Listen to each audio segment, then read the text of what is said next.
The Chiss are a proud and highly intelligent species, valuing a knack for strategy and subterfuge over brute force.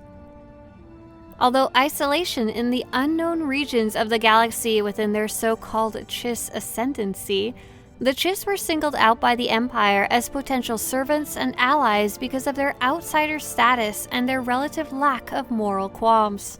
It is not that the Chiss are by nature evil, but they value pragmatism and efficiency and recognize both those qualities reflected in the Empire. While as a non-human, non-Sith species, Chiss are regarded as second-class citizens within the Empire, the Chiss Ascendancy is permitted self-governance, and supporters of a more diverse empire often use the Chiss as an example of what the Empire can accomplish by welcoming other species. A few rare Chiss have even achieved official rank in the Imperial military and Imperial Intelligence.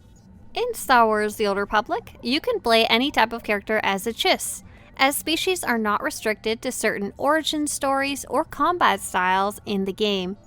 However, you may need to unlock the Chiss species depending on what class you want to play as. Free-to-play players will need to unlock Chiss before they create a Chiss character. Subscribers can automatically create a bounty hunter or Imperial agent as a Chiss while they are subscribed. Once the character is created, they do not need to remain subscribed to continue playing the created character. So let's talk about unlocking the Chiss. Unlock option number 1. All players can unlock Chiss for all classes by purchasing the item Legacy Species Unlock Chiss from the Cartel Market with Cartel Coins or from the GTN with credits. The Cartel Market sells this unlock for 600 Cartel Coins. The price and availability on the GTN will change day to day and per server, but it's likely very expensive. This unlock is per server, not account-wide, and requires that you have an existing character of any type on that server who has reached level 10 and created a legacy. Unlock option number 2. Subscribers and preferred players who already have a Chiss character created can play a Chiss on a bounty hunter or Imperial agent and then level them up to level 50, which will automatically unlock the Chiss option for all future characters, including the Sith Warrior, Inquisitor, the Jedi, the Trooper, and the Smuggler. This unlock is per server, not account-wide. And lastly, unlock option number 3, and by far the best option if you have it available.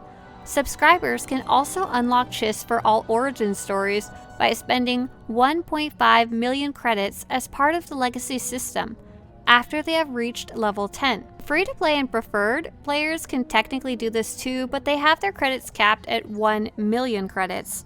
This unlock is per server, not account-wide. So although you can technically play a Chiss as any of the classes in the game, there are definitely some classes where Chiss fit in better than others, so let's talk about how the Chiss might fit in with the different stories in the game. We'll start with the Jedi. Though incredibly rare, the Chiss have produced Force sensitives among their people. There is a strong stigma against Force sensitives among the Chiss because many believe it's an impurity or faulty genetics and must be purged. Most Force-sensitive Chiss work hard to hide their shameful abilities. Chiss wishing to hone their skills must leave their families behind and take their chances with the Sith or the Jedi. To add to that, a lower class Chiss with Force sensitivity would be exiled from the Ascendancy, while a social elite may be allowed to use a combination of surgery and medication to keep their powers dormant. Any Chiss caught practicing or weaponizing the Force within Ascendancy territory is executed without question. So if you're creating a Jedi Chiss character, you'll really want to keep in mind that it's rare and uncommon, and also if they started off in the Ascendancy, quite traumatizing to be exiled, or to have to flee for their life. As for the troopers, it would be quite uncommon to see a Chiss trooper due to the Chiss's strong alliance with the Empire. However, it would not be impossible for a Chiss to serve in the Republic military. Chiss adventurers tend to be nobles, scoundrels, scouts, or soldiers. Smugglers, well, they're beholden to no traditions, and it would not be surprising to see a Chiss smuggler. If we flip over to the Empire side, if you're creating a Sith warrior or Sith Inquisitor Chiss character, you'd be facing much of the interesting limitations that you would as creating a Jedi character. That strong stigma against Force users in Chiss culture may lead a Chiss to join the Sith Academy to hone their Force sensitivity, but it would mean exile from their family and friends if they were a part of the Chiss Ascendancy. Bounty hunters carve their own paths, and it would not be surprising to see a Chiss bounty hunter, especially as the game was originally designed to have Chiss as a default option for the hunter. Bounty hunters are far more than mercenaries for hire, and Chiss intelligence in a bounty hunter would be a deadly combination. As for the Imperial Agent, the Chiss species is considered by the player base to be the flagship species to play the Imperial Agent with, due to the Empire's strong alliance with the Chiss and their analytical minds. While it is uncommon to see an alien in the ranks of Imperial Intelligence, the Minister of Intelligence recognizes the need to take advantage of an alien mind. Not to mention, a prominent Sith named Darth Malgus has seized the opportunity to create a new empire, one that embraces alien cultures and is strengthened by diversity. Next up, let's talk about how the Chiss look. With blue skin, jet black hair, and glowing red eyes, the Chiss generally command attention in a crowd of other humanoids. Their skin and eye colors are due to a chemical reaction to an oxygen atmosphere. And the more oxygen contained in the air they breathe, the greater the intensity of these two features. In addition, the evolved changes to their eyes have given the Chiss superior visual acuity, even in low light conditions. Occasionally, their black hair will gray with age, especially in females. This is considered a mark of distinction in their culture. Among Chiss, it is felt that the child of a parent possessing graying hair will greatly affect society. Other than their distinctive eye and skin color, there is little else to differentiate them physically from standard humans. In Star Wars: The Old Republic, Chiss can be found in different shades of blue. Their eyes are always bright red with no pupils. In the game, there are actually two colors that aren't available by default. There's the Thrawn aqua blue kind of color and a gray purple blue color that are part of a cosmetics pack you can purchase after you have created your first character. Unlike humans, Chiss hair only comes in specific shades of blue and black, and they cannot grow beards. Actually, the final two hair colors here, pink and light blue, are not available by default, but just like those other colors, are part of a cosmetics pack you can purchase after you created your character. As Chiss fall to the dark side, they have the option to turn on dark side corruption, where they begin to lose pigment in their skin and their veins become dark. No change happens to their distinct red eyes, unlike in humans and many other species. Out of all the species in the game, Chiss have the most distinct naming scheme available. You can choose any name you want for your Chiss character. You do not have to try and follow any type of conventions, as Chiss have spread far and wide across the galaxy, with some being given a traditional Chiss name, while others have been given a name traditional to their home planet, and others take on a code name or nickname. Let's talk about traditional naming of Chiss. Traditional Chiss names are made up of 3 parts, separated by an apostrophe. The most well-known Chiss name is Mithra Nuru Odo, better known as Thrawn. The first and last part are considered the Chiss's family names. For example, Thrawn's family is the Myth family, with the center part of the name being the given name or first name. Unlike most names in the galaxy though, Chiss are expected to use full names for formal occasions. Strangers and those that were believed to be the speaker's social inferior, so it would be very uncommon to call a Chiss just by their middle given name. Due to the length and difficult pronunciation of long Chiss names, Chiss have adopted what are known as core names, nicknames made up of the center section of their full names, including a bit from the end of the first part, the whole center, and a bit from the beginning of the last part. This is how the name Thrawn comes from Mithra Nuru Odo. If you do choose to give your Chiss a traditional name, you would want to choose their family names, their given name, and ideally choose a full 3-part name that can be cut into something that you would like for their core name or nickname. If you're looking to place your Chiss within a ruling family, these are the ones that possibly exist in the Old Republic era, though there are little to no characters in-game who hold these family names. We've got Sapla, a resource management and colonial affairs family, Nuruodo, military and foreign policy, the famous family, Sabosen, law and order, health and education, and for House Inrokini, industry, non-military science, and communications. Though this changes depending on what era of Star Wars you're looking at. Inrokini is a name you'll hear a lot if you play the expansion and wind up in the A Traitor Among the Chiss flashpoint. So I've put together a large list of real names of existing Chiss in Star Wars to give you some idea of how to name your own Chiss. Due to the limited pool of named Chiss, I believe it would be fairly safe to make up your own family names for your Chiss, and you should not feel confined to the ones listed below. They're just somewhere to start. To view this list properly, visit the written version of this guide, which is linked in the description of this video. There really aren't that many well-known Chiss in the Star Wars universe. Almost all of them are far overshadowed by Thrawn due to the sheer amount of media available telling his story. Apart from Imperial Grand Admiral Thrawn, there is also Aristocra Saganu, a commander in the Chiss Expansionary Defense Forces that you may meet on Hoth, as well as in some of the later storylines in the expansions. There's also the well-known Daz Ranos, a Chiss Jedi that players can earn in Star Wars The Old Republic as a companion, whose story also comes along later in the expansion. Lastly, in additional media, there's Severance Tan, a dark acolyte, whose story is presented in the old game from 2001 called Star Wars Galactic Battlegrounds, a real-time strategy game. While the Chiss are easily recognizable as the blue species with red eyes, Chiss lore and culture is rich with history due to their main depiction being in novels written by Timothy Zahn, who has essentially created the species and the heavy lore and story around their mysterious ascendancy and poster boy, Grand Admiral Thrawn. Players wishing to write or roleplay about their Chiss will want to first learn more about the Chiss Ascendancy and the Chiss's relationship with the Empire. Now we're going to take a deep dive into Chiss lore in the Old Republic era.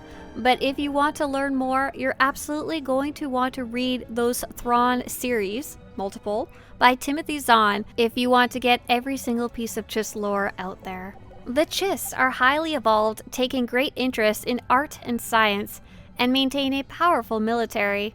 In many accounts, they are described as pensive, contemplative, deliberate, and calculating, studying situations from every viewpoint and considering all the alternatives when making a decision.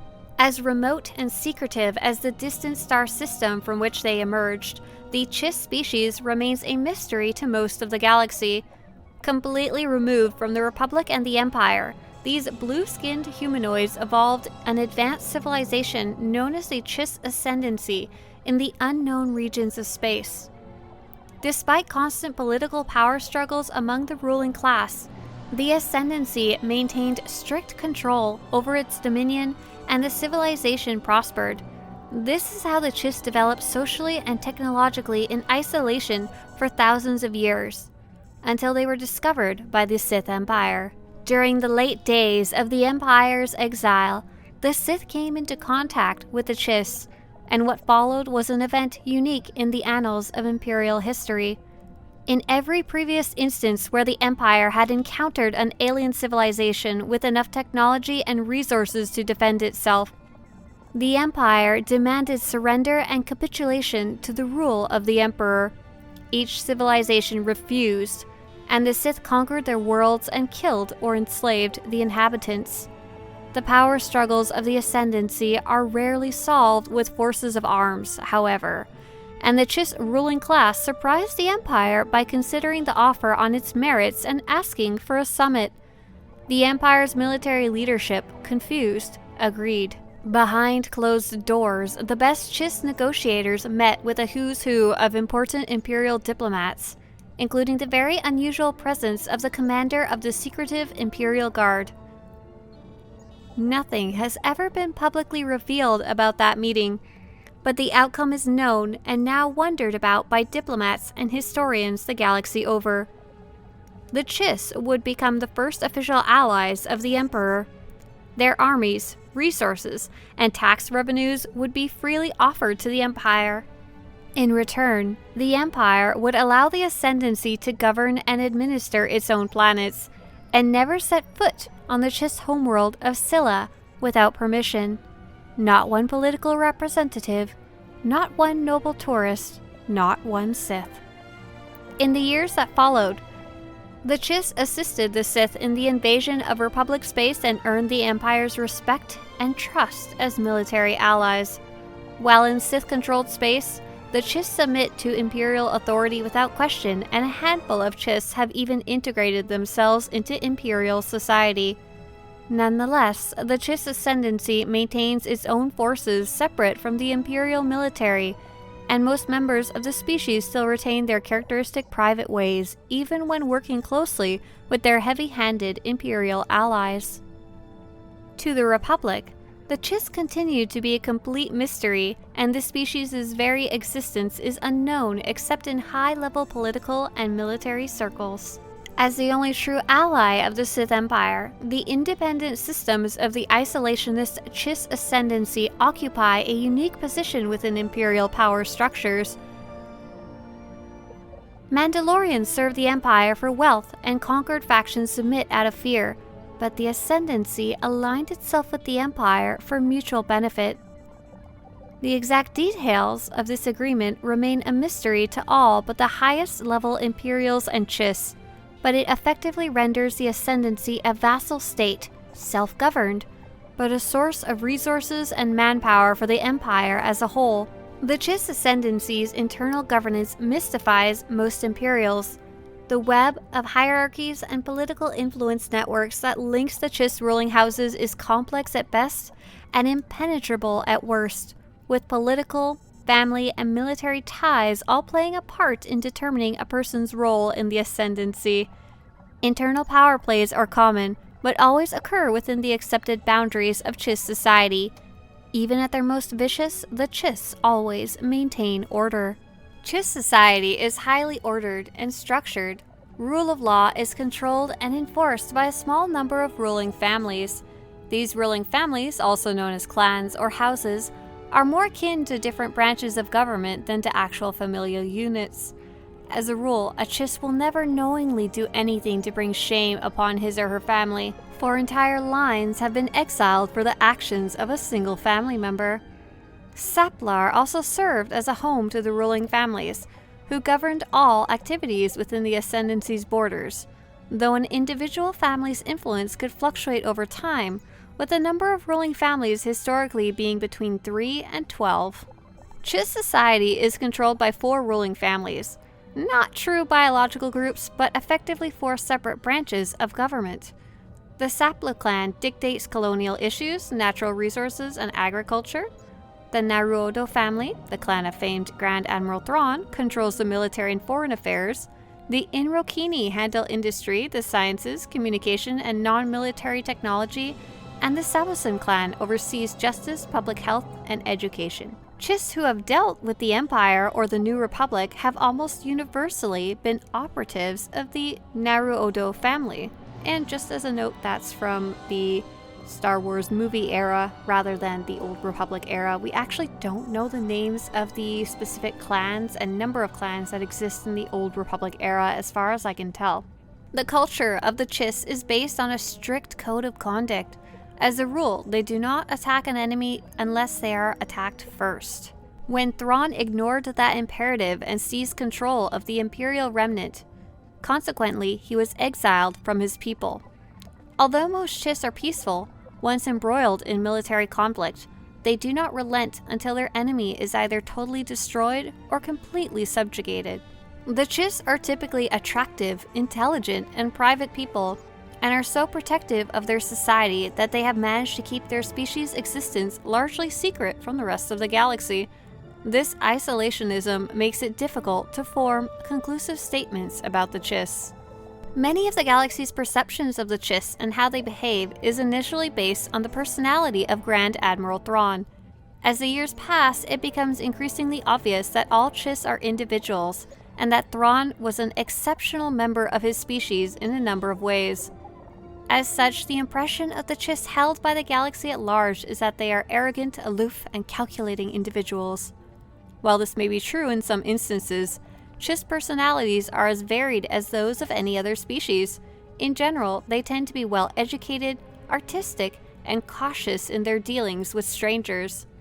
The Chiss are technologically advanced, keenly interested in art and science, and skilled at mathematics. Though logical in their mindset, they are also appreciative of philosophy and interested in other cultures. Chiss display a great deal of interest in the arts and sciences of other cultures. They study the culture of a potential enemy the way a biologist would observe the behavior of a dangerous insect with detachment and extreme caution. They often consider all the alternatives, even what might have occurred if something had been done differently. The Chiss species has a rigid, disciplined society that zoosociologists attribute to the cold climate of their homeworld. They do not show signs of decadent or greedy behavior, so most relate Chiss colonial expansions to a desire to impose order onto chaotic nearby star systems. Though the Chiss meted out violence to bring primitive or aggressive native populations in line, such strikes were always in retaliation. When attacked, the Chiss fought with measured, well-planned strategies. The notion of a preemptive strike was anathema in the Chiss Code of Honor. Scientists believe that Chiss do not experience an adolescent stage of life, but advance quickly to full maturity. However, this may be the result of societal and cultural influences and demands rather than physical growth, or some combination thereof. Scylla, the homeworld of the Chiss, is also the capital of the Chiss Ascendancy, a galaxy-spanning empire that until recently remained hidden behind the curtain of the unknown regions. The blue-skinned, red-eyed Chiss are genetically classified as near-humans, and therefore are not believed to be native to Scylla. Yet they have been present on the world since before the planet's last great ice age, which trapped Scylla's surface beneath a glacial freeze more than 5 millennia in the past. In response, the Chiss moved their civilization underground, carving warrens in the bedrock and exploiting Scylla's deep geothermal heat.